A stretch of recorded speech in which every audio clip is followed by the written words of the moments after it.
12-17 வருஷம் வாசிக்கிறோம். மார்க்கு 12ஆம் அதிகாரம் 12-17 வரை. இந்த ஓமையை தங்களை குறித்து சொன்னார் என்று அவர்கள் அறிந்து அவரை பிடிக்க வகை தேடினார்கள். ஆனாலும் ஜனத்துக்கு பயந்து அவரை விட்டு ஓடிப்போனார்கள். அவர்கள் பேச்சிலே அவரை அகப்படுத்தி பரிசேயர்களும் ஏரோதேயரும் சிலர் அவரிடத்தில் அனுப்பினார்கள். அவர்கள் வந்து, போதகரே, நீர் சத்தியம் உள்ளவர் என்றும் எவனை குறித்தும் உமக்கு கவலை இல்லை என்றும் அறிந்திருக்கிறோம். நீர் முகதாட்சியம் இல்லாதவராய் தேவனுடைய மார்க்கத்தை சத்தியமாய் போதிக்கிறீர். ராயனுக்கு வரி கொடுக்கிறது நியாயமோ அல்லவோ? நாம் கொடுக்கலாமோ கொடுக்கக்கூடாதோ என்று கேட்டார்கள். அவர்களுடைய மாயத்தை அவர் அறிந்து, நீங்கள் என்னை ஏன் சோதிக்கிறீர்கள்? நான் பார்க்கும்படி ஒரு பணத்தை என்னிடத்தில் கொண்டு வாருங்கள் என்றார். அவர்கள் அதை கொண்டு வந்தார்கள். அப்பொழுது அவர், இந்த சுரூபமும் நேரெழுத்தும் யாருடையது என்று கேட்டார். ராயனுடையது என்றார்கள். அதற்கு இயேசு, ராயனுடையதை ராயனுக்கும் தேவனுடைய தேவனுக்கும் செலுத்துங்கள் என்றார். அவர்கள் அவரை குறித்து ஆச்சரியப்பட்டார்கள்.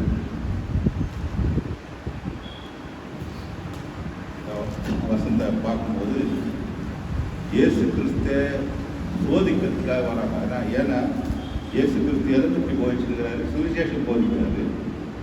நியாயப்பிரமாணத்திலிருந்து சுவிசேஷத்துக்கு போதிக்கிறார். நியாயப்பிரமாணம் தேவையில்லைன்னு சொன்னால் அதை புரிஞ்சு வச்சிருக்கிற விதம் தான் சரியில்லாதனால அதில் கேட்கும்போது ராயனுக்கு வரி செலுத்தலாமா வாராமா அந்த ஒரு கேள்வி கேட்குறாரு. அதுக்கு ஏசு என்ன சொல்கிறாரு? ஒரு காயினை அங்கிட்ட எடுத்துவாங்க, அதனுடைய சொரூபம் யாருடையதுன்னா ராயனுடைய சொரூபமாக இருக்குது. ஆனால் ராயனுக்கும் தேவனுக்கும் செலுத்தணும். அப்போ ஒரு நாணயம் சொன்னால் 2 பக்கம் இருக்குது இல்லைங்களா? 2 பக்கம், இரு பக்கம் சேர்ந்து தான் ஒரு நாணயம். ஒரு பக்கம் எந்த நாட்டுக்குரியதுன்னு வரும். எல்லாமே ரூபாய் பார்த்தா டாலர் பார்த்தா எந்த நாட்டுக்கு, அது ஒன்று மட்டுமே அதனுடைய மதிப்பை கூட்டாது. இந்த பக்கம் எவ்வளோ அமௌண்ட் இல்லையா, 100, 50, 1000, அதை வச்சு தான் அந்த நாணயம் செல்லுது. ஒரு சைடில் பிரிண்ட் இருந்து ஒரு சைடில் பிரிண்ட் இல்லைன்னா கூட அது பேர் என்னது? அது பேர் செல்லாத காசு. இப்போது இது என்னன்னு சொன்னால், வேதத்தில் எல்லாருமே ஒரு பக்கத்தில் 2 பக்கமாக இருக்குது வசனங்கள்லாம். பாருங்க, யோவான் 1ஆம் அதிகாரம் 12வது வசனம்.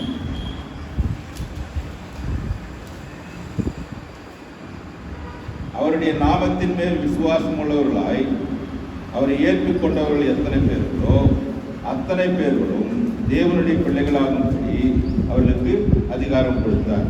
இது ஒரு பக்கம். சத்தியத்துக்கு சுவிசேஷத்துக்கு ஒரு பக்கமாக காமித்தார். யார் விசுவாசிக்கிறார்களோ அவர்களெல்லாம் யாருடைய பிள்ளைகளா? தேவனுடைய பிள்ளைகள் என்று அதிகாரம் கொடுத்தார். இப்போ நம்மெல்லாம் விசுவாசிக்கும் போது பிள்ளைகளாக அதிகாரம் பெற்றுக்கொள்கிறோம். ஆனால் அது முதற்படி, அது ஒரு பக்கம்.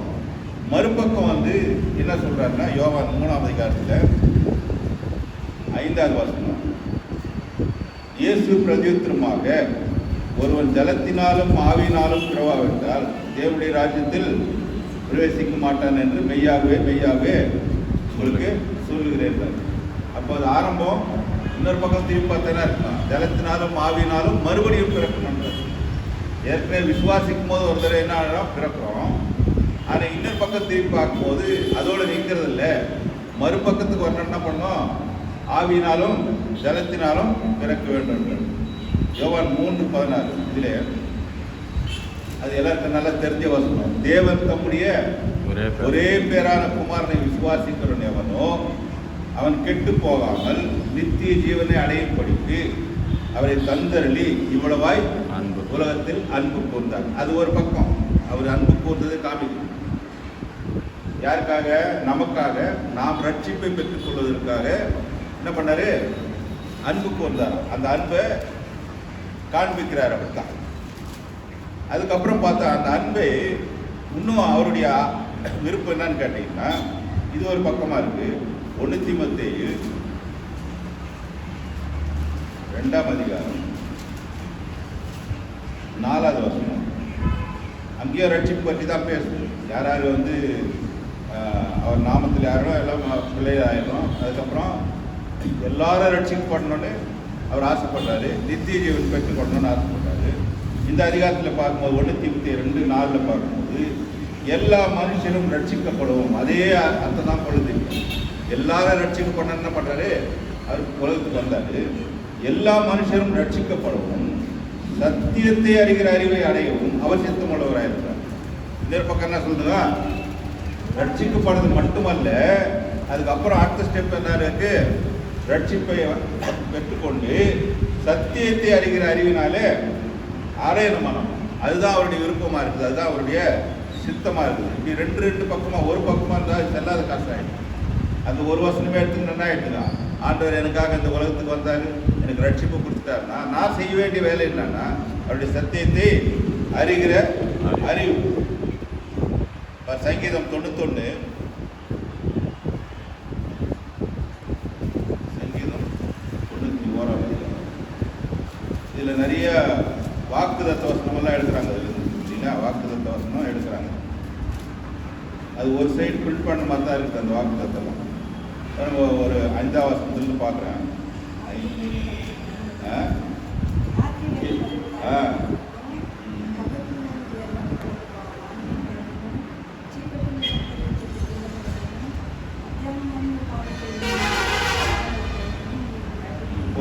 இது நிறைய இருக்கு. அந்த மாதிரி ஒரு பக்கத்தில் 1000 பேர் விழுந்தாலும் இதெல்லாம் வந்து வாக்குதத்தமாக எடுத்துக்கிறோம், இல்லைன்னு சொல்லல. இந்த வாக்குதத்தில் பார்க்கும்போது ஒரு நாணயம்னு சொன்னால், ஒரு ரூபாய் நோட்டு ஒரு பக்கம் இது இல்லையா? ஒரு பக்கம். அப்போ ஒரு பக்கத்தை என்ன ஆகுது? அந்த நோட்டு வேல்யூ இல்லை, செல்லாது. இப்போ நான் என்னுடைய வாழ்க்கையில் வாதையின் கூடாரத்தை அணுகாது சொல்லினே இருந்த என்ன ஆகாதுங்க? ஒரு பக்கம் தான் சொல்லினு நம்ம. இதனுடைய சாராம்சம் முன்னர் பக்கம் என்னன்னு கேட்டீங்கன்னா, முதல் வாசகம் உன்னதமானவரின் மறைவில் இருக்கிறவன் சர்வவல்லவருடைய நிழலில் தங்குவான் இல்லையா? என்ன சொல்ற அந்த 2 வாசகம்? நான் கர்த்தரை நோக்கி நீரின் அடைக்கலம், என் கோட்டை, என் தேவன், நான் நம்பியிருக்கிறேன் என்று சொல்லுவேன். இந்த முதல் 2 வசனம் ஒரு பக்கமாக இருக்கு, மிச்சதெல்லாம் இன்னொரு பக்கமாக இருக்கு, மறுபக்கம். அப்போதான் இந்த வசனம் எனக்குள்ள வேலை செய்யும். இப்போ நம்மளாம் சொல்கிறோம், சொல்லி பார்க்கும்போது ஒரு சைட் சொல்கிறோம், ஆனால் என்ன ஆக மாட்டேங்குது, வாழ்க்கையில் நடக்க மாட்டேங்குது. காரணம் என்னன்னு கேட்டால், ஒரு செல்லாத காசு வச்சுங்கிற மாதிரி ஒரு தீர்க்க தரிசனத்தை வச்சு நம்ம சொல்லிடுவோம். அடுத்தது சங்கீதம் 23ஆம் அதிகாரம். கர்த்தரின் மேய்ப்பரா இருக்கிற, அது ஒரு பகுதி இல்லையா? அது ஒரு பக்கம். அது ஒரு சைடு சொல்றாரு, கர்த்தரின் மேய்ப்பரா இருக்கிறார். இன்னொரு பக்கம் அவர் மேய்ப்பரா இருந்தா இன்னொரு பக்கம் எப்படி இருக்குமா? நான் தாட்சி அடையேன். அவர் மேய்ப்பரா இருந்தா என்ன பண்ண மாட்டோம்?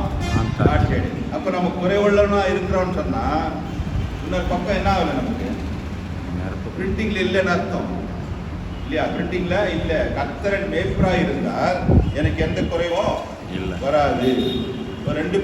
இப்போ 2 பேதுரு 1ஆம் அதிகாரம் 2வது வசனம். 2 பேதுரு 1ஆம் அதிகாரம் 2வது. தேவனையும் நம்முடைய கர்த்தராகிய இயேசுவையும் அறிகிற அறிவினாலே உங்களுக்கு கிருபையும் சமாதானமும் பெருக கடவுள். அப்ப எனக்கு கிருபையும் சமாதானமும் நாம் பெற்றுக்கொள்ளது ஒரு பக்கம். இன்னொரு பக்கம் என்ன வேணுமா? அப்படி அறிகிற அறிவினாலே. அப்ப அறிவும் போது அதனால்தான் நமக்கு ஜீவன் கிடைக்குது இல்லைங்களா? அதிலே பார்க்கும்போது அறிகிற அறிவினால் ஜீவன் கிடைக்குது, கிருபை சமாதானம் சந்தோஷம்லாம் கிடைக்குது. அது இல்லாம நம்ம என்ன பண்ண முடியாது? பெற்றுக்கொள்ள முடியாது. இன்னும் பார்த்தீங்கன்னா நிறைய தீர்க்க தரிசன வசனங்கள், வாக்கு தத்தங்கள் நிறைய கொடுத்தோன்னா, ஒரு கொஞ்சம் பைபிளில் பார்த்தீங்கன்னா நிறையா தீர்க்க தரிசனம் எக்ஸ்பைர் ஆகிடுது. அது நம்ம ஒரு பொருள் உபயோகப்படுத்துகிறோன்னு வச்சுக்கோங்க, ஒரு பால் கூட வாங்குறோம் இல்லை? பால் வாங்கும்போது அதுக்கு ஒரு டேட் கொடுக்குறோம். அந்த டேட்டுக்குள்ள என்ன பண்ணிட்டோம்? யூஸ் பண்ண அதுக்கப்புறம் போனால் கெட்டு வேலை செய்யாது. பேர் பால் இல்லை, கெட்டு போன பால் ஆகிடும் இல்லைங்களா? அதே மாதிரி அந்த பால் மேலே என்ன எழுதிருக்குதுங்க? நமக்கு அதாவது அறிகிற அறிவுன்னு சொல்லுது. அந்த பால் மேலே என்ன எழுதினா பேஸ்டரைஸ்டு மில்க். அதாவது அந்த கெமிக்கல் எல்லாம் போட்டு சுத்தப்படுத்தி பாலை கொடுத்துக்கலாம். அது ஒரு என்ன கேட்டால் அந்த மாதிரி பாலை பச்சை தண்ணி அதாவது காய்ச்சாது யூஸ் பண்ணக்கூடாது. கூல் பண்ணாது என்ன பண்ணக்கூடாது. அந்த பாலை பசுமாட்டு பாலை குடிச்சிடலாம். இந்த பால் என்ன பண்ணக்கூடாதா, இது வந்து அவங்களோட ரூல்ஸ். ஆனால் இந்த அறிவு நமக்கு இல்லாததுனால ஒரு ஜூஸ் கடைக்கு போனால் ஆப்பிள் ஜூஸ்ன்னு சொல்கிறாங்க. ஆப்பிள் ஜூஸ் என்ன கலக்குறாங்க, பால் தான் கலக்குறாங்க. பால் தான் போட்டு கலக்குறாங்க. பால் எந்த பால் போடுறான், பேக்கெட்டு பால் தூக்கி அப்படியே ஊற்றுவான். இப்போ எனக்கு என்ன இல்லை அறிவு இல்லை. பேக்கெட்டுக்காரர் தயார் பண்ண என்ன சொல்லிக்கிறான், காய்ச்சி தான் குடிக்கணும்னு நினைக்கிறான். அதை இப்போ என் கண்ணு எதிரிலே ஊற்றுறான். பச்சை பால் ஊற்றிட்டு ஆப்பிள் ஜூஸ் போட்டு தரான். அப்போ நான் என்ன பண்ணல, அவனை கேட்க முடியல. ஏன்டா பச்சை பால் ஊற்றுறேன்னா, நமக்கு ஏற்கனவே அந்த பசுபால்லாம் பச்சையோடு குடித்தா அதில் ஒன்றும் எஃபெக்ட் இல்லை. இந்த அறிகிற அறிவு இல்லாததுனால அது கூட நம்ம என்ன பண்ணிட்டு வந்துடுறோம், குடிச்சு வந்துடுறோம். அப்போ அது பின்னாடி என்ன ஆகும், அது உடம்புக்கு ஒத்து வராது. நம்ம பார்க்கும்போது எல்லாத்துக்கும் அந்த எக்ஸ்பைரி டேட் ஒன்று இருக்குது இல்லையா, முடிஞ்சு போகுது நமக்கு யூஸ் ஆகாதுன்னு அர்த்தம். வேதத்தில் பார்க்கும்போது கூட அநேக தீர்க்க தரிசனங்கள் முடிஞ்சு போச்சு, எக்ஸ்பைர் ஆகிடுச்சு. அதுக்கப்புறம் என்ன இல்லை, வேல்யூ இல்லை. பார்த்தீங்கன்னா ஆதியாகமம் 3ஆம் அதிகாரம் 15வது வசனம் இல்லையா. ஆதியாகமம் 3ஆம் அதிகாரம் 15வது வசனம். உனக்கும் உன் வித்துக்கும்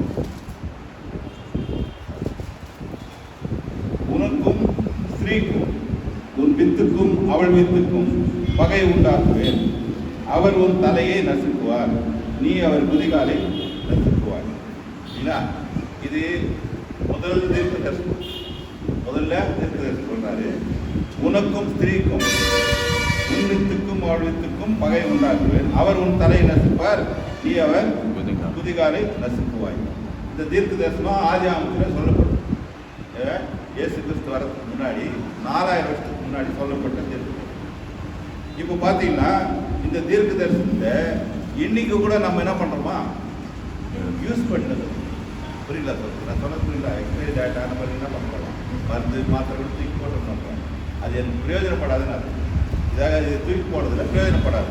இப்போ இந்த தீர்க்க தரிசனம் எங்கே நிறைவேறுச்சு, எது வரணும் பார்த்தீங்கன்னா, கொலோசியர் 2ஆம் அதிகாரம் 14-15 வாசிக்கிறேன். அங்கே நசுக்குவாயின்னு வருது இல்லையா, பாருங்க. 14ஆம் அதிகாரம் 2ஆம் அதிகாரம் 14வது வசனம். நமக்கு எதிரடியாகவும் கட்டளைகளால் நமக்கு விரோதமாயிருந்த கையெழுத்து அதை நடுவில் இராதபடி எடுத்து சிலுவையின் மேல் ஆணி அடித்து துரைத்தனங்களையும், யார் இதனுடைய துரைத்தனம், அந்த பிசாசினுடைய துரைத்தனங்கள் அதிகாரங்கள் புரிந்து கொண்டு வெளியரங்கமான கோலமாக்கி அவைகளின் மேல் சிலுவையில் வெற்றி சிறந்தாராம். அப்படி என்ன ஆயிடுச்சு, அந்த தீர்க்க தரிசனம் எங்க முடிஞ்சுக்கிட்டு, இயேசு கிறிஸ்து சிலுவையில். அப்போ அந்த தீர்க்க என்ன ஆயிடுச்சு, முடிஞ்சிடுச்சு. இது முடிஞ்சதுன்னு தெரியாததுனால யாரை குறித்து பயந்துருக்கிறோம், புரியல. அறிகிற அறிவுன்றதுக்காக தான் பேசினார்.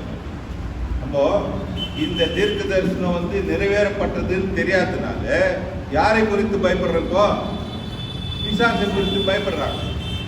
புரியுங்களா. இப்போ சொன்ன பாருங்க, பால் அது என்ன மேட்டு தேவை, பச்சை ஊற்றினவளை என்ன பண்ணிப்பாங்க, குடிச்சிட்டு போயிட்ட மாதிரி.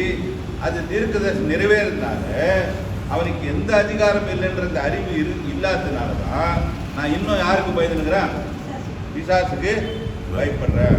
பாருங்க, ஏசாயா 9ஆம் அதிகாரம் 6வது வசனம். ஏசாயா 9:6. நமக்கு ஒரு பாலகன் பிறந்தார், நமக்கு ஒரு குமாரன் கொடுக்கப்பட்டார். கர்த்தத்துவம் அவர் தோளின் மேல் இருக்கும். அவர் நாமம் அதிசயமானவர், ஆலோசனை கர்த்தர், வல்லமையுள்ள தேவன், நித்திய பிதா, சமாதான பிரபு. இது ஏசாயா. இப்ப நிறைவேறிச்சா இல்லையா, நமக்கு ஒரு பாலகன் கொடுக்கப்பட்டார் இல்லையா. யாருக்கு நிறைவேறுகிறது, கிறிஸ்துவை ஏற்றுக்கொண்டவர்கள்லாம் இந்த தீர்க்க தரிசனம் நிறைவேறு. கிறிஸ்துவை மேசியா என்று இன்னும் நிறைவேறல. யூதர்கள்லாம் பார்த்தீங்கன்னா யாரும் மேசியாவை ஏற்றுக்க மாட்டாங்க. ஆனால் இங்கே மத்தேயு பார்த்தீங்கன்னா மத்தேயு 1ஆம் அதிகாரம்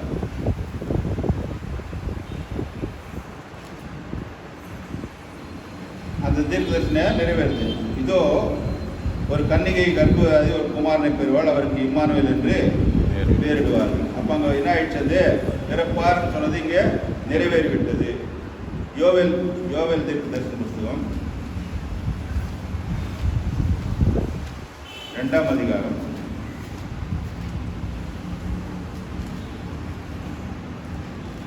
26-27 படிக்கிறேன். யோவேல் 2ஆம் அதிகாரம் 26-27. நீங்கள் சம்பூர்ணமாய் சாப்பிட்டு திருப்தி அடைந்து உங்களை அதிசயமாய் நடத்தி வந்த உங்கள் தேவனாகிய கர்த்தருடைய நாமத்தை துதிப்பீர்கள். என் ஜனங்கள் ஒருபோதும் வெட்கப்பட்டு போவதில்லை. நான் இஸ்ரவேலின் நடுவில் இருக்கிறவன் என்றும் நானே உங்கள் தேவனாகிய கர்த்தர், வேறொருவர் இல்லை என்றும் அறிந்து கொள்வீர்கள். என் ஜனங்கள் ஒருபோதும் வெட்கப்படுவதில்லை. அப்போது இதில் ஒரு பகுதி எடுத்துக்கணும். எப்படி எடுக்கிறாங்க? என் ஜனங்கள் எப்பொழுதும் வெட்கப்படுவதில்லை. இது யாருக்கு சொன்னார்? இஸ்ரேல் மக்களுக்கு சொல்லிக்கிறார். இஸ்ரேல் தான் தீர்க்கிறார். இந்த இஸ்ரேல் மக்களுக்கு சொல்லும்போது அவங்க வெட்கப்பட்டு போகாத போயிட்டாங்களா இல்லையா? கடைசியில் என்ன ஆயிட்டாங்க? அவங்க எதுவுமே வாக்குதத்தெல்லாம் நிறைவேறல இல்லை, அவங்க வெட்கப்பட்டு தான் போயிட்டாங்க. ஆனால் வசனம் என்ன சொல்லுது? வெட்கப்பட்டு போவதில்லை என்பது அது முடிஞ்சு போன காரியம். இந்த தீர்க்க தரிசனம் தெரிஞ்சு நான் ஒரு பக்கமாக யூஸ் பண்ணும்போது அது என்ன ஆகாது, வேலை செய்யாது. ஆகாய தீர்க்க தரிசன புத்தகம் 2ஆம் அதிகாரம்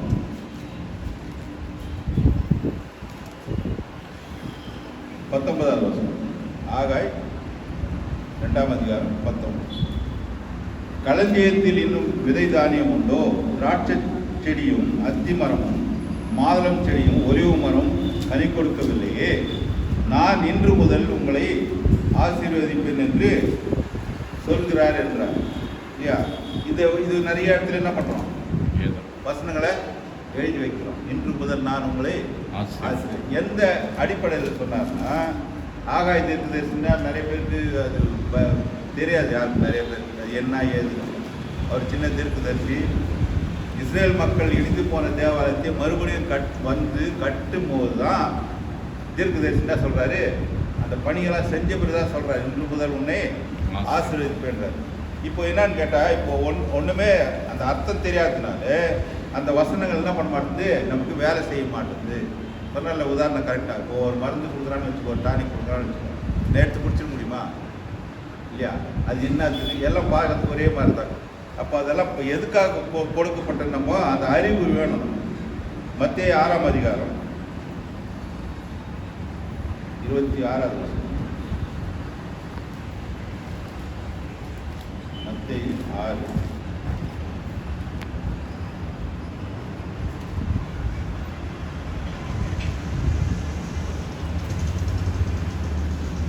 ஆகாயத்து பட்சிகளை கவனித்து பாருங்கள். அவைகள் விதைக்கிறதும் இல்லை, அறுக்கிறதும் இல்லை, களஞ்சியங்களில் சேர்த்து வைக்கிறதும் இல்லை. அவைகளை உங்கள் பரமபிதா பிழைக்கிறார். அவைகளை பார்க்கலும் நீங்கள் விசேஷித்தீர்கள் அல்லவா? இல்லையா? விசேஷித்தீர்கள் அல்லவான்றார். அப்போ பறவைகளெல்லாம் யார் போஷிக்கிறாரா? மனுஷனை தவிர மற்ற எல்லா மிருகங்களெல்லாம் யார் போஷிக்கிறாரு? நம்மளே அவர் தான் போஷிக்கிறாரு. நமக்கும் அதுக்கு என்ன வித்தியாசம்? இது என்ன பண்ணுறோன்னா, ஆண்டவர் காக்காவை எப்படி போஷிக்கிறாரோ அப்படியே நான் போஷிப்பார். இது ஆடு மாடு எப்படி போஷிக்கிறா அப்படி போஷிப்பார் அப்படின்னு நினைக்கிறோம். ஆனால் இப்படி நினச்சிக்க என்ன பண்ணுறோன்னா, நான் எந்த வேலையை செய்யணும் ஆண்டவர் என்ன பண்ணுவார்? பறவைகளாகட்டும் மற்ற மிருகங்களாகட்டும் அதுக்கு ஆகாரம் தேவை. அதுக்காக என்ன பண்ணுறது? வீட்டை விட்டு வெளியே போகுது. அந்த செயலை செஞ்சாதான் அந்த பராமரிப்புக்கு அவங்களுக்கு கிடைக்கும் இல்லையா? ஆனால் நம்ம வேத வசன அறிவுகள் அறிந்து கொள்ளாமலே எனக்கு வாக்குதத்தம் நிறைவேறணும்னு ஆசைப்படுறது எப்படி நிறைவேறும் இல்லைங்களா? அப்போ என்ன பண்ணுறோம்? அவங்க எப்படி வந்து வெளியே போய் தேடுறதுக்கு கூட்டு விட்டு வெளியே போகிறது, கூட்டு விட்டு வெளியே போகும்போது நாவல் என்ன பண்ணுன்னா தேவனுடைய அறிகிற அறிவில் நம்ம வளர்ந்தோம்னாக்கா நிறைய பயிர் படிக்கும் போது தான் நம்மளுடைய வளர்ச்சி நமக்கு தெரியுது. 6ஆம் அதிகாரத்தில் பாருங்க, ஆண்டவர் சில காரியெல்லாம் சொல்கிறார். தர்மம் எப்படி செய்யணும், ஜபம் எப்படி செய்யணும், இல்லை உபவாசம் எப்படி செய்யணும்னா சொல்லின்னு வர்றார். அப்படி சொல்லி வரும்போது சில மக்களுக்கு ஒப்பிட்டு காமிக்கிறார். மாயக்காரர் போல இருக்காதீங்க. மாயக்காரர் என்ன அர்த்தம்? அந்த இடத்துல சத்தியம் தெரியாதவங்க யாரை பார்த்து சொல்கிறாரு? பரிசேரு சைசேரில் அந்த கூட்டம்லாம் நினைக்கும் போது அவங்கெல்லாம் எல்லாம் தெரியும், அவங்களுக்கு நியாயப்பிரமாணம் எல்லாம் தெரியும். ஆனால் சத்தியம் தெரியாதவங்க. பைபிளில் வந்து சத்தியன்றது வேற, பிரமாணங்கள் வேற. சத்தியம் தெரியாததுனால தான் அவங்க அவர் என்னன்னு கூப்பிடுறாரு? அவங்கள மாயக்காரரேன்றார். அப்போ சத்தியத்தை அவங்களுக்கு என்ன பண்ண முடியல, ஏற்றுக்கொள்ள மனதில்லை. அப்போ தான் என்ன பண்ணுறாரு? 2 காரியத்தை சொல்கிறார். அவங்கெல்லாம் எப்படி செஞ்சுருக்கிறாங்க, அது வந்து சரியான முறை இல்லை. தர்மம் செய்யும்போது எப்படி செய்கிறாங்கோ எல்லாருக்கும் தெரியுற மாதிரி செய்கிறாங்க இல்லையா? இது எல்லாருக்கும் தெரியுமா? அது மாதிரி நீ செய்யாது. எல்லாருக்கும் தெரிகிற மாதிரி ஜெபம் பண்ணுறாரு இல்லையா? பாருங்க, ஆகையால் 2வது வசனம் 6:2 பார்க்குறாங்க. ஆகையால் நீங்கள் தர்மம் செய்யும் போது மனுஷரால் புகழப்படுவதற்கு மாயக்காரர் ஆலயங்களிலும் வீதிகளிலும் செய்வது போல 2 சொல்கிறப்ப ஆலயங்களும் செய்கிறாங்க, வீதிகளிலும் செய்கிறாங்க. உனக்கு முன்பாக தாரை உதவியாதே, அவர்கள் தங்கள் பலனை அடைந்து தீர்ந்தது என்று மெய்யாக உங்களுக்கு சொல்கிறேன்றார். இப்போ அவங்க செஞ்சாங்க, எதை எதிர்பார்த்து செய்கிறாங்க? அவங்க பிரதிபலனை எதிர்பார்த்து செய்கிறாங்க. அது என்ன ஆச்சு? அவங்களுக்கு கிடைச்சதா கிடைக்கலன்றாரு, அடைந்து தீர்ந்ததுன்றாரு. அவன் செஞ்சதுக்கு இங்கே கிடைச்சிருச்சு அவனுக்கு. ஆனால் மறுமையில் அவனுக்கு என்ன இல்லை, எந்த லாபமும் இல்லைன்றாரு. அதே மாதிரி நீ தர்மம் செய்துட்டு தான் செய்கிறாரு, இந்த கைக்கு அந்த கைக்கு தெரியக்கூடாதுன்றாரு. ஜபம் பண்ணும்போது என்ன சொல்கிறாரு? மாயக்காரரின் போல் இருக்க வேண்டாம், மனுஷர் காணும்படியாக அவர்கள் ஜபாலங்களிலும் வீதிகளின் சந்ததியிலும் நின்று ஜபம் பண்ண விரும்புகிறார்கள். அவர்கள் தங்களை பலனை அடைந்து தீர்ந்தது என்று அதுக்குரிய சம்பளம் அவங்களுக்கு கிடைச்சது இங்கேயே கிடைக்குது இல்லையா? ஆனால் நமக்கு இங்கே மட்டும் இல்லை, மறுமையில் என்ன பண்ணோம்? அந்த பலன் நமக்கு கிடைக்கணும். அப்போ அவர் சொல்கிற மெத்தட் என்னன்னா, இவங்க செஞ்சுக்கிற மாதிரி நீங்கள் இங்கே சொல்லும் போது பார்த்தீங்கன்னா, யார் சத்தியத்தை அறிந்து கொண்டு இருந்துக்கிறாங்களோ, அதாவது நியாயப்பிரமாணத்தை யார் தெரிஞ்சாங்களோ அவங்களுக்கு தான் போய் வச்சுருக்கிறார், புறஜாதிக்கு போதிக்கிறார். அப்போ இந்த வசனம்லாம் யாருக்கு பொறுத்திருக்கு? கிறிஸ்தவனுக்கு தான் சரியாகுது, கிறிஸ்தவன் அல்லாதவங்களுக்கு இல்லை. அப்போ பார்க்கும்போது நம்ம சிலதெல்லாம் பார்க்கும்போது சத்தியத்துக்கு தெரியாததுனால நமக்கு என்ன கொடுத்துருக்காரோ அதில் நிலைச்சிருக்கிறது தான் முக்கியம். அதுதான் தாளந்து. அது வர இல்லை, அது பேர் தாளந்து. நம்ம கொடுக்கும்போது அந்த தாளந்தை எப்படி உபயோகப்படுத்துகிறோம் இல்லையா? நமக்கு எல்லாருக்கும் ஒரு தாளந்து கொடுத்துக்கிறாருன்னா அது எப்படி உபயோகப்படுத்துகிறோம்? அதில் வந்து நம்ம நிறையா உற்சாகத்தை காமிக்கிறதோ, அதனுடைய நுணுக்கங்களை தெரிஞ்சுக்கிறதோ, அதனுடைய அறிவை தெரிஞ்சுக்கிறது தான் நமக்கு ஒரு சரியான முறை. சில நேரத்தில் பார்க்கும்போது உலகத்தில் நமக்கு எப்படி புரியுதுனாக்கா, நல்லவங்கள்லாம் இருக்கிறாங்க, கெட்டவங்களும் இருக்கிறாங்க, அவங்களுக்கும் நல்லது இதெல்லாம் யோசிக்கிறோம் இல்லையா? அப்போ கடவுளையா இந்த மாதிரி வச்சுருக்கிறார் இதெல்லாம் யோசிக்கிறோம். ஏன் கேட்ட தேவனை பற்றியா இருக்கும். ஒன்று உதாரணமாக சொல்கிறோம் பாருங்க, ஸ்கூலுங்கெல்லாம் இருக்குது இல்லையா? என்னென்ன ஸ்கூல் இருக்குது? யூகேஜி இருக்குது, எல்கேஜி இருக்குது, எல்கேஜி யூகேஜி பிரைமரி, ஒன்றுன்னா எலிமெண்ட் ஸ்கூல் இருக்குது, அப்புறம் ஹை ஸ்கூல் இருக்குது, காலேஜ் இருக்குது, அப்புறமா பிஹெச்டிலாம் படிச்சுருக்கோம். இப்போ வெறும் காலேஜ் மட்டும் இருக்கணும்னாக்கா முடியுமா? காலேஜுக்கு அவசியம் எது? அப்போ அதெல்லாம் இருந்தே ஆகணும். அதெல்லாம் இருக்கணும்னு தான் தேவனுடைய சித்தம். அப்படி இருந்தால் தான் அது நடைபெறும். இப்போ பார்த்தீங்கன்னா சில நேரத்தில் நான் யோசிக்கிறது உண்டு. சில யூடியூப்ல நிறைய பார்க்கும்போது வித்தியாசமாக போதிக்கிறாங்க, சத்தியத்துக்கு விரோதமெல்லாம் போதிக்கிறாங்க இல்லையா? அதாவது வேதத்தினுடைய வார்த்தைகளுக்கு முக்கியத்துவம் கொடுக்காத நம்மளை எப்படி டைவெர்ட் பண்ணுறாங்க கேட்டால், கர்த்தர் உன்னை ஆசீர்வதிப்பார், அது ஆசீர்வதிப்பார்னு பண்ணுறாங்க. அப்போ ஆசீர்வாதம் சொன்னோடனே எனக்கு என்ன தோணுது? இப்போ அந்த ஆசீர்வாதம்னா எதை புரிஞ்சு வச்சுக்கிறோம்? ஆசீர்வாதம் என்ன புரிஞ்சு வச்சுக்கிறோம்? ஒரு வசதியாக வாழறது இல்லையா, ஒரு வீடு வச்சுக்கிறது, கார் வச்சுருப்பான். இதானே யோசிப்போம். ஆசீர்வாதமாக இருப்பான்னு சொன்னோன்னு நான் எதை யோசிப்பேன் இல்லையா? ஆனால் வேதம் அதை பற்றி சொல்லலை. வேதம் அதை பற்றி சொல்லவே இல்லை. இயேசு கிறிஸ்து இந்த உலகத்தில் வந்து அநேக வியாதிஸ்தர்கள் குணமாக்கினார், பிசாசுகளை துரத்தினார், எந்த ஒரு ஏழையும் அவர் பணக்காரன் ஆக்கலை. அப்போ அவருடைய ஆசீர்வாதம் வந்து அது வேற வேற அர்த்தத்தை சொல்லப்படும் போது நமக்கு சத்தியங்கள் எப்படி போதிக்கப்படுது? நீ ஒழுங்கா ஆலயத்துக்கு வந்தால் உனக்கு என்ன கிடைக்கும்?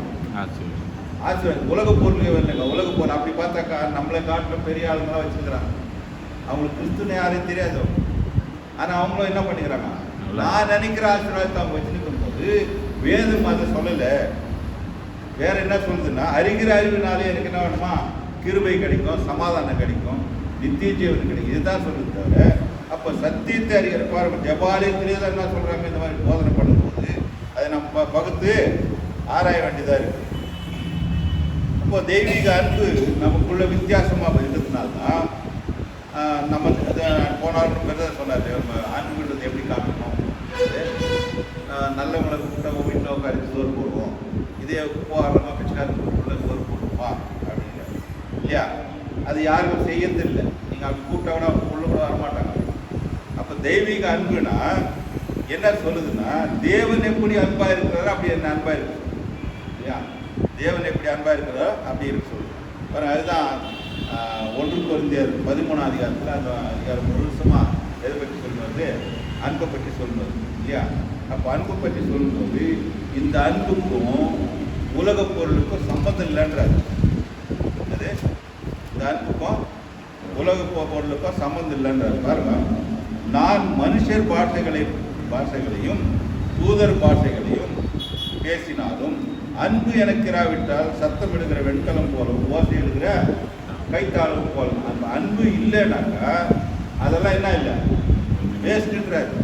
அப்போ மற்றவங்க உலகத்துலலாம் வச்சுருக்கிறாங்களே அப்படின்னா அது முக்கியமல்ல. இங்கே அது இப்போ பணக்காரன் சொன்னால் எவ்வளோ இருந்தால் பணக்காரன் இல்லை, எவ்வளோ இருந்தால் லிமிட் இல்லை இல்லையா? ஒரு கோடி ரூபாய் வச்சுருந்தா நான் பணக்காரன் நினச்சிருப்பாங்க, 50,000 வச்சுருந்தாலும் பணக்காரன் தான் நினச்சிருப்பாங்க, இல்லை பல கோடி. அப்போ இதுக்கு லிமிட் இல்லை. அப்போ இது அது அந்த அர்த்தத்தில் சொல்லப்படல. தேவனுடைய அன்பை பெற்றுக்கொள்ளணும்னாக்கா பாருங்கள், அன்பு கொடுத்தா அவர் நிறைய சொல்லுவார். அந்த அன்பினுடைய குணாதிசயங்களை சொல்கிறார். அது சாந்தமாக இருக்கும், பொறாமை கொள்ளாது,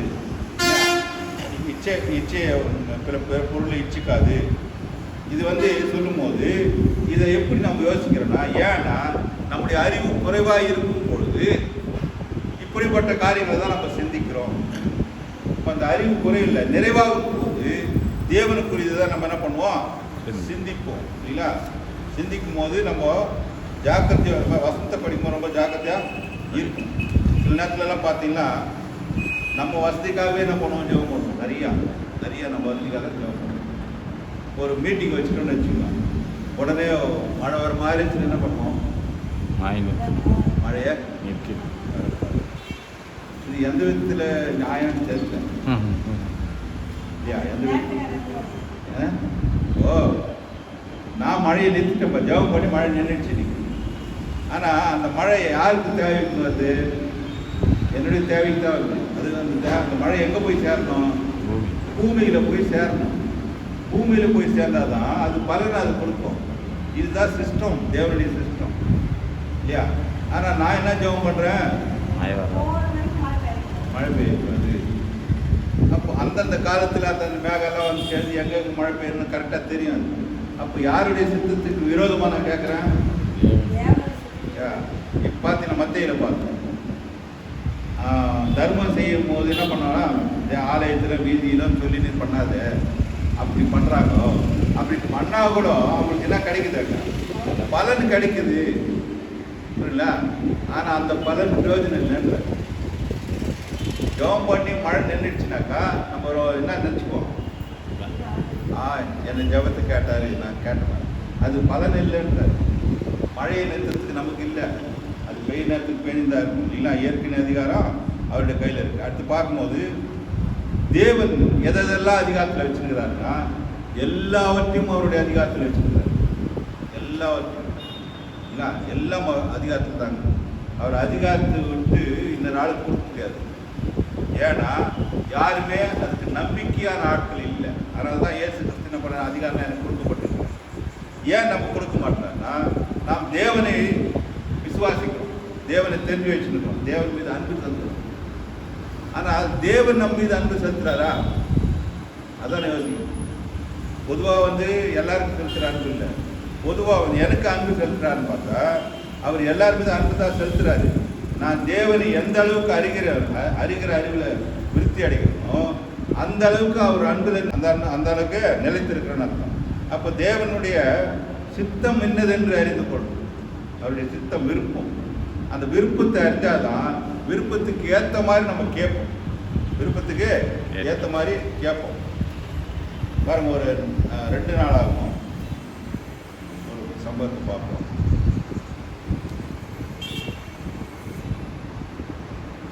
2 நாள் ஆகும் 18.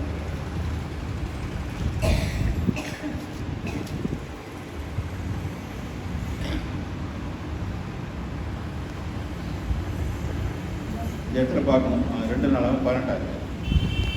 இந்த இடத்துல பார்க்கும்போது யோசபாத் என்ற ராஜாவும் யூதா ராஜாவும் இஸ்ரேல் நாட்டினுடைய ஆகாப் ராஜாவும் 2 பேரும் சம்பந்தம் கலந்துருக்கிறாங்க. பொண்ணு கொடுத்து பொண்ணு வாங்கிக்கிறாங்க. இவங்க 2 பேரும் ஐக்கியமாக இருக்கிறாங்க. இப்படி இருக்கும்போது பாருங்க, 18ஆம் அதிகாரம் 2வது வசனம் படிக்கிறார். சில வருஷங்கள் சென்ற பின்பு சமாரியாவில் இருக்கிற ஆகாபிடத்துக்கு போனான். அப்பொழுது ஆகாப் அவனுக்கும் அவனோடு இருக்கிற ஜனத்துக்கும் அநேகம் ஆடு மாடு அடிப்பித்து கீலேயத்தில் உள்ள ராமத்துக்கு வரும்போது அவனை ஏவினான்.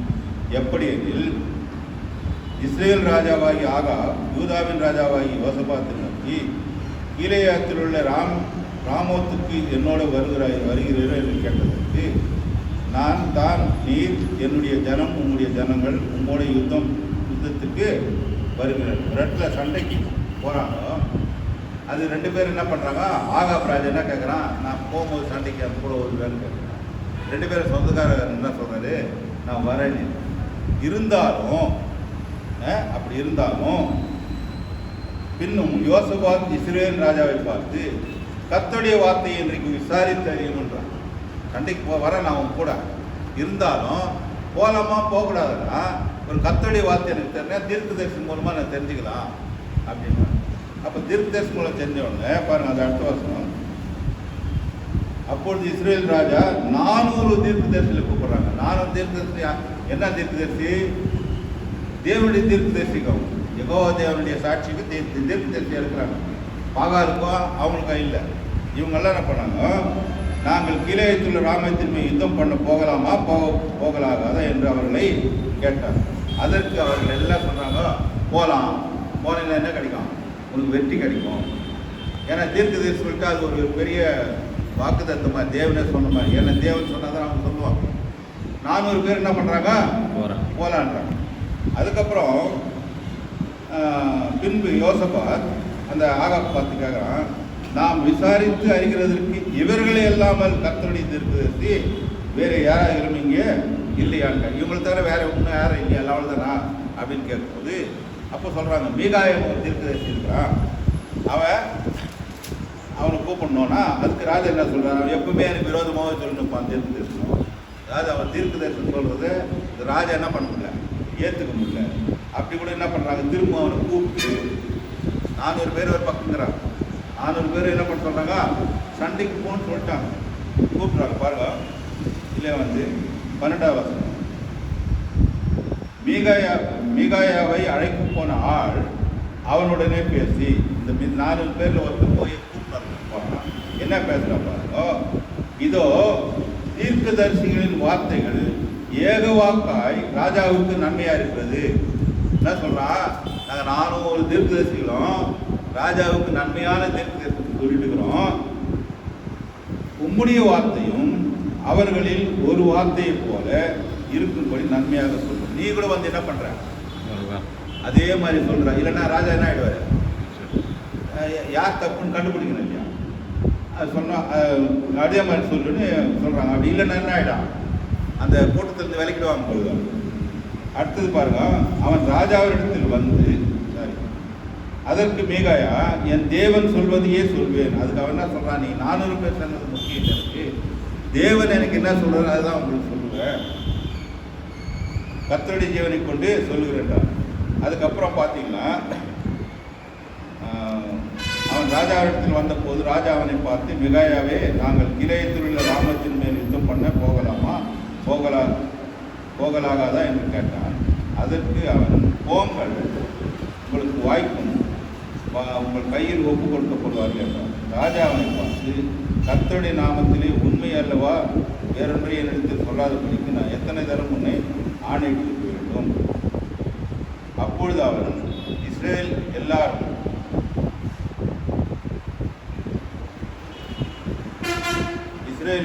மேய்ப்பர் இல்லாத ஆடுகளைப் போல மலைகளிலே சிதறப்பட்டதை கண்டேன். அப்பொழுது கர்த்தர், இவர்களுக்கு எஜமான் இல்லை, அவரவர் தம் வீட்டிற்கு சமாதானத்தை திரும்பி போக கடவுள் என்று சொன்னான். அப்பொழுது இஸ்ரவேல் ராஜா யோசபாத்தை நோக்கி, இவன் என்னை குறித்து நன்மையாக அல்ல தீமையாகவே தீர்ப்பு தரிசனம் சொல்லுகிறவன் என்று நான் உம்மோடு சொல்லவில்லையா? அதுக்கு அப்போ என்ன சொல்கிறான்? அதற்கு அவன் சொன்னது, கர்த்தருடைய வார்த்தையை கேளுங்கள், கர்த்தர் நம்முடைய சிங்காசனமே வீட்டிருப்பதையும் பரமசேனையெல்லாம் அவர் வலது புறத்தில் அவர் இடது புறத்தில் நிற்பதையும் கண்டேன். ஒரு தரிசனத்தை கண்டு தான் வந்து சொல்கிறாங்க. என்ன அந்த தீர்க்க தரிசனம் என்ன சொல்கிறாங்கன்னா, நான் ஒரு வேளை தப்பாக சொல்லியிருந்தேன்னா என்ன சொல்கிறான், கடைசியில் சண்டைக்கு போனீங்கன்னா ஆகாப் ராஜா திரும்பி வர மாட்டான்றான். இன்னும் நல்லா படிச்சு பாருங்க. சண்டைக்கு போனால் யாரும் திரும்பி வர மாட்டானா? ஆகாப் ராஜா திரும்பி வர மாட்டான். அப்போ யாருக்கு விரோதமாக சொல்கிறான்? 400 பேர் என்ன பண்ணுறாங்க, நீங்கள் போக ஜெயிச்சுன்னு வந்துருக்கான். இவன் மட்டும் என்ன சொல்கிறான், நீ போனால் என்ன பண்ணுவேன், திரும்பி வர மாட்டேன், செத்துருவேன். அதனால் என்ன பண்ணுறாரு ராஜா, இவனை தூக்கி என்ன பண்ணுறாரு, ஜெயிலில் போட்டுறாரு. இப்போ அது உண்மையாக பொய்யான்னு தெரியும் அவனுக்கு. ஜெயிலில் போட்டு ஏன் போடுறான்னா, நான் திரும்பி வரலாம், நான் திரும்பி வந்தேன்னாக்கா இவன் என்ன பண்ண மாட்டான், அவனை பார்க்கணும் உள்ள வச்சு பாருங்க. இதில் வந்து 26வது வசனம், அவனை சிறைச்சாலையிலே வைத்து நான் சமாதானத்தோடு திரும்பி வரும் அளவும் அவனுக்கு இடுக்கத்தின் அப்பத்தையும் இடுக்கத்தின் தண்ணீரையும் சாப்பிட கொடுங்கள் என்று ராஜா சொன்னார். அப்பொழுது ராஜா, மிகாயா, நீ சமாதானத்தோடு திரும்பி வந்தால் கர்த்தர் என்னை கொண்டு பேசினதில்லை என்று சொல்லி, ஜனங்களே நீங்கள் எல்லாரும் கேளுங்கள், இஸ்ரேல் ராஜாவும் யூதாவின் ராஜாவும் யோசபாத்தும் கிலேயத்தில் ராமம் வந்து போனார். என்னாச்சுன்னா, நான் திரும்பி வந்தேன்னா அது ரொம்ப இக்கட்டான ஒரு ஜெயிலில் போட்டேன். இப்போ அதான் சொல்கிறேன், நீ திரும்பி வந்தால் பார்க்கலான்றான். அது இப்போ தீர்க்க தரிசனம் கரெக்டாக இருக்குது, வந்தால் திரும்பி வரணும். அங்கே போகும்போது என்ன பண்ணுறாங்கன்னா, இந்த ராஜா சண்டை வந்து யாருக்கு, ஆகாப் ராஜாவுக்கும் அந்த கீழே மக்களுக்கு தான் சண்டை. யோசபாத் வந்து சப்போர்ட்டுக்கு போகிறான். வழியில் ஒரு ஆலோசனை கொடுக்குறாங்கப்பா, நான் ராஜா மாதிரி இல்லை, ராஜா வேஷத்தை நீ வாங்கிக்கோ, அது நான் வேஷம் மாறி போகிறேன் அப்படின்னு சொல்லும்போது, அப்போது அவங்கெல்லாம் யார் குறி வைப்பாங்க, ராஜாவை தான் கொண்டு தான் குறி வச்சுருக்கிறாங்க அப்படின்னு சொல்கிறாங்க. ராஜாவை தான் வேறு எங்கேயும் கொண்டாது. கடைசியில் வந்து யோசபாத்துட்டு வந்தோடனே இவன் ஐயோன்னு கத்தணுன்னா, இவன் கிடையாது அப்படி விட்டுட்டு போயிடுவாங்க. அதுக்கப்புறம் வந்து ஒருத்தன் வந்து வில்லும் போது என்னுடைய நெத்தியில் பட்டு நேரா கீழே ஊந்துடுறான். அப்புறம் எப்படி சேர்த்தோன்னா 50 நாயிடும் மதிப்பு போகிறான். இங்கே தீர்க்கதரிசி என்ன சொன்னால், நீ சண்டைக்கு போனால் திரும்பி வரணும். இவனும் தீர்க்கதரிசி தான், அவனும் தீர்க்கதரிசி. 400 பேர் சொல்கிறாங்க, நீங்கள் போங்க ஜெயிச்சுன்னு. ஆண்டவர் மெஜாரிட்டியை பார்க்கணும் இல்லையா? 400 பேர் சொல்லிட்டு அது உண்மையாயிடுமா? தேவன் யாருக்கு சொல்கிறாரோ அதுதான் உண்மையாகும் தான் எனக்கு கருத்து. அப்போ நாம் அந்த வேதத்தில் பார்க்கும்போது என்னுடைய எண்ணங்கள் எவ்வளோ தூரத்தில் இருக்குது, நான் எப்படி அவரோட நெருங்கி ஜீவிக்கிறேன்னா, வேத வசனத்தை நம்ம புரிஞ்சுக்கணும் முதல்ல. அது புரிஞ்சாதான் நமக்கு என்ன வேணும், அது வெளிப்பாடு வரும். புரிஞ்சுக்கலனாக்கா என்ன ஆகும், திரும்ப அதே படிச்சுன்னு இருப்போம், அது ஒன்றும் புரியாது. அதுக்கு அர்த்தம் என்ன, ஒரு பக்கத்தில் இல்லை இன்னொரு பக்கத்தில் அதனுடைய விளக்கம் கொடுத்ததுனால நம்ம என்ன பண்ணோம், அதையும் தேடி வாசிக்கணும். என்ன வேதத்தில் பார்த்து நீங்கள் ஆப்பில் பார்த்தா நிறைய ரெஃபரன்ஸ் பைபிள்லாம் இருக்குது, அதெல்லாம் டவுன்லோட் பண்ணி வச்சுட்டு ஒப்பிட்டு பார்த்தீங்கன்னா நம்ம இது மட்டும் படிக்கிறதுக்கு நிறைய வசனங்களா. இதுக்கு முன்னாடி ரெஃபரன்ஸ் பைபிள் வந்து இப்போ ஆப்பில் இருக்குது நிறைய. அது தேடும் போது நிறைய வசனங்கள் நமக்கு கொடுக்கப்படுது. அப்போ தேவன் என்ன பேசுகிறாரு முதல்ல புரிஞ்சுக்கணும். தேவன் தான் மிகாய் மூலமாக பேசுகிறாரு, ஆனால் ராஜா அவனால் ஏற்றுக்க முடியல. ஏன்னா அவனுக்கு விரோதமாக சொன்னதுனால அவனுக்கு ஏற்றுக்க முடியாதனால ஒருவேளை அவன் சொன்னது கரெக்டு, 400 பேர் சொன்னது பொய்ன்னு தெரிஞ்சிருந்தாங்க போயிருக்க மாட்டான் சண்டைக்கு. ஆனால் யாரை நம்பாத போயிட்டான்? மீகாயாவை நம்பாத போனான்னா, மீகாயாவுக்கு யார் சொன்னது? கர்த்தர் சொல்கிறார் போய் சொல்லுங்க. அப்போ யாரை நம்பாத மாதிரி அர்த்தம்? கர்த்தரே நம்பாத என்ன பண்ணுறான்? சண்டைக்கு போகிறான். 2 பேரும் போகும்போது அவன் வந்துடுறான். திருப்பி யோசனை பார்த்து ஆகாப்ப வந்து மரித்து போகிறான். அப்போ நம்ம வாழ்க்கையில் பார்க்கும்போது தேவனுடைய கட்டளைகள் என்னன்னு நம்ம தெரிஞ்சுக்கணும். போது புதிய ஏற்பாடில் பழைய ஏற்பாடு போது ஒப்பிட்டு பார்க்கும்போது நம்ம புதிய கட்டளைக்குள்ளே நம்ம பிறந்திருக்கோம், புதிய உடன்படிக்கையில் நம்ம பிறந்திருக்கோம். அந்த புதிய உடன்படிக்கை தான் நமக்கு செல்லும். பழைய உடன்படிக்கை வந்து கம்பாரிசன் வச்சு இப்போ 2000 நோட்டு 1500 செல்லாதுன்றாங்க. அது செல்லாதானே போயிடுச்சு. இப்போ நான் வச்சுருந்தா கூட என்ன ஆகும்? காலம் முடிஞ்சு போச்சு. அது நியாயப்பிரமாணத்தை என்ன பண்ணாரா? நிறைவேற்ற வந்தார். நிறைவேற்ற வந்தார்னு சொல்லும்போது அந்த கட்டளை இருக்குது இன்னைக்கும். அந்த கட்டளை இல்லைனாக்கா உலகம் வாழ முடியாது. நியாயப்பிரமாணம் இல்லை உலகம் வாழுமா? வாழுமா?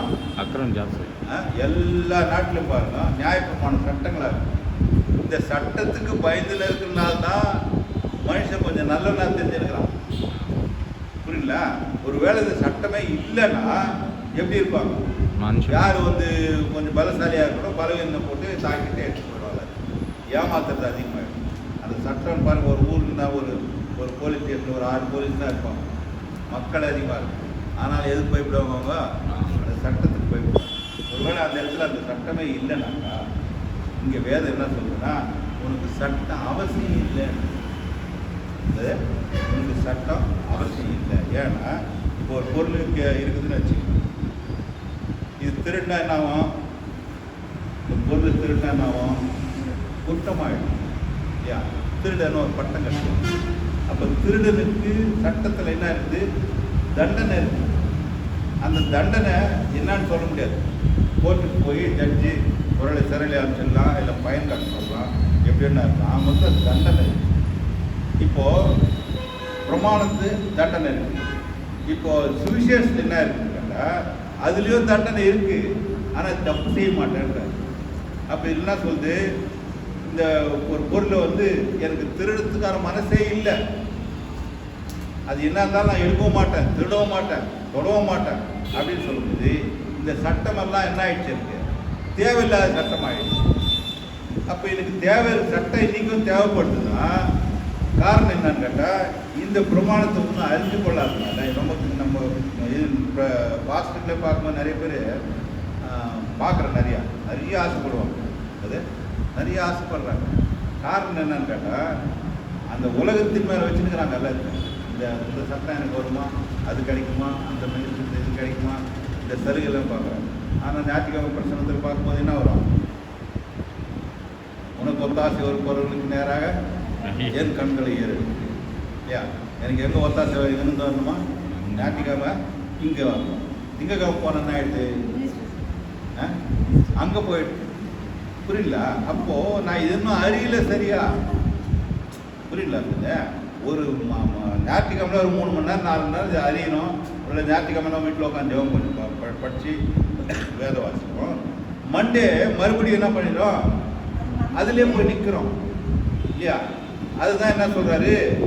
சத்தியத்தை அறியாததுனால அவங்களை யாருக்கு சொல்கிறாரு? மாயக்காரன்னு சொல்கிறாரு. ஆனால் நீங்கள் அப்படி இருக்க வேணான்னு சொல்கிறாரு. ஏன் நம்மளால் இருக்க முடியலன்னா நான் சரியாக புரிஞ்சுக்காததுனால தானே ஆகுது. அந்த வசனம் எனக்கு புரியாததுனால அதை என்ன பண்ண முடியல, என்னால் செயல்பட முடியல. ஒரு விஷயம் தெரிஞ்சாலும் செயல்பட முடியும் இல்லை? அப்போ நீங்களும் ஒரு செல்லு வச்சுருக்கிறீங்க, கொஞ்சம் செல்லு கொடுக்கணுன்றேன். இப்போ பிரதர் செல்லு கொடுத்தா நான் ஓப்பன் பண்ணுறேன், உங்கள் செல்லு ஓப்பன் பண்ண தெரியாது. புரியுங்களா? தெரிஞ்சால் தான் நான் அதுக்குள்ளே போக முடியும். ஒன்றுமே தெரியல, செல்லுக்கிட்ட என்ன பண்ணுவான்? வச்சு தான் பார்க்கணும். அப்போ தேவனுடைய அறிவினாலே நமக்கு சமாதானமும் சந்தோஷமும் நிம்மதியும் மகிழ்ச்சியும் இதுதான் கொடுக்குறேன் நினைக்கிறேன். இது உள்ளே இருந்துச்சுனாக்கா மற்றதெல்லாம் கூட கொடுக்கப்படுன்றார். அப்போ அது தேடின இது கிடைக்காது. உலக பொருள்னா உலக பொருள் இல்லாமல் நம்ம என்ன பண்ணுறது? உலகம் வேறு இல்லை, உலகத்தை நேசிக்கிறதுக்கு கற்றுக் கொடுக்குறாரு இயேசு. உலகத்தில் நேசிக்கிறேன்னா ஒரு மனுஷனை நேசிக்கிறதுக்கு கற்றுக் கொடுக்குறாரு. இதான் மனுஷன் போன வாரம் கூட முந்தின வாரம் இதோ மலையெல்லாம் விட்டு என்ன பண்ணுறாங்க, மீன் சீசனுங்க மீன் பிடிச்சிருக்காங்க, அதை விட்டு வர சொல்கிறாரு. வலையை விட்டு என்ன பண்ணுறாங்க, வந்துடுறாங்க. நான் உங்களை மனுஷர்களை பிடிக்கிறதாக்குவேன். 2 தொழில் மாற்றுறாரு. ஒன்று வந்து மீன் பிடிக்கிற தொழில் வந்து மனுஷர் பிடிக்கிற தொழில் மாற்றுறாரு. அப்போ அவருடைய போதனை என்ன சொல்கிறாருன்னா, மீன் பிடிச்சினாங்க, மீனுக்கு எந்த லாபம் இல்லை. யாருக்கு லாபம்? மீன் பிடிக்கிறவனுக்கு லாபம். மீன் பிடிச்சா மீன் பிடிக்கிறவனுக்கு லாபம் தவிர மீனுக்கு எந்த லாபம் இல்லை. ஆனால் நான் அழைக்கிற இந்த வழி அழைப்பு இருக்குது இல்லையா, நீ யாரை பிடிக்கிறதுக்கு கூப்பிட்றப்போ